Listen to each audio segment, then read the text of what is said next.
Budget ঘোষণা পরবর্তী সাপ্তাহিক ছুটির দিনে বাজার বিশ্লেষণ করে নিত্যপণ্যের দাম জানাতে রাজধানী কারওয়ান বাজার থেকে যুক্ত হচ্ছেন সহকর্মী বিজন কুমার দাস। বিজন, নিত্যপণ্যের দামে বাজেটের কোনো প্রভাব পড়েছে কিনা, ক্রেতারা কি বলছেন? দেখুন শান্তা, যে বাজেট পরবর্তী সবসময় যে একটা প্রভাব পড়ে সাথে সাথে আজকে আমরা কারওয়ান বাজারে সে তেমন কোনো প্রভাব দেখছি না, বরং বেশ কিছু পণ্যের দাম কমেছে, আমরা এই তথ্যটি পেয়েছি। তো দু একটা পণ্যের দাম বাড়াচ্ছে, সেটা আমি পরে আসছি। আমি যে বাজারটিতে ঠিক এখন দাঁড়িয়ে আছি, আপনি দেখছেন যে মুরগির হাট, এরপরে আমি কাঁচা বাজারের ভিতরে ঢুকবো, চালে বাজার।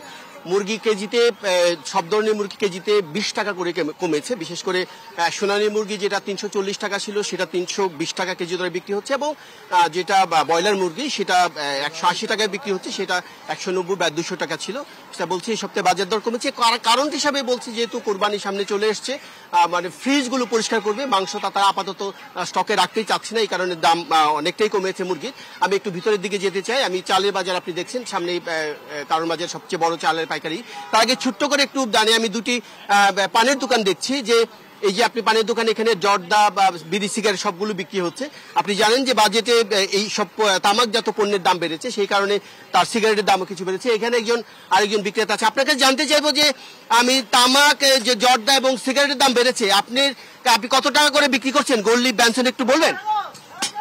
আমরা এখন বেনসন 18 টাকা বিক্রি করতে হয়, আগে 17 টাকা বিক্রি করছি।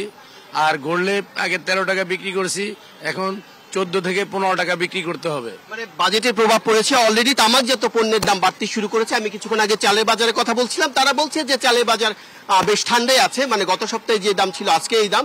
আমি একজন বিক্রেতার সাথে কথা বলতে চাই, আপনার চালের বাজার কেমন, কোন বাজেটের প্রভাব পড়েছে? দাম চালের বাজার আগের মতোই আছে, কোনো প্রভাব পড়ে না। চালের বাজার আমি যে বলছিলাম যে নাজিরশাল চাল বা 28 বা মোটা চাল, আপনি বলছেন যে 48 থেকে 50 টাকা বিক্রি হচ্ছে, চালের দাম বেশ কম। একজন ক্রেতা আছেন, আমি কথা বলতে চাই, একটু বলবেন সংক্ষেপে? আচ্ছা, যাই হোক, উনি অপারগতা প্রকাশ করছেন। মোটামুটি এই ছিল আমার কাছে কারওয়ান বাজার থেকে বাজার দরে সবশেষ পরিস্থিতি। শান্তা। বিজন, আপনাকে ধন্যবাদ।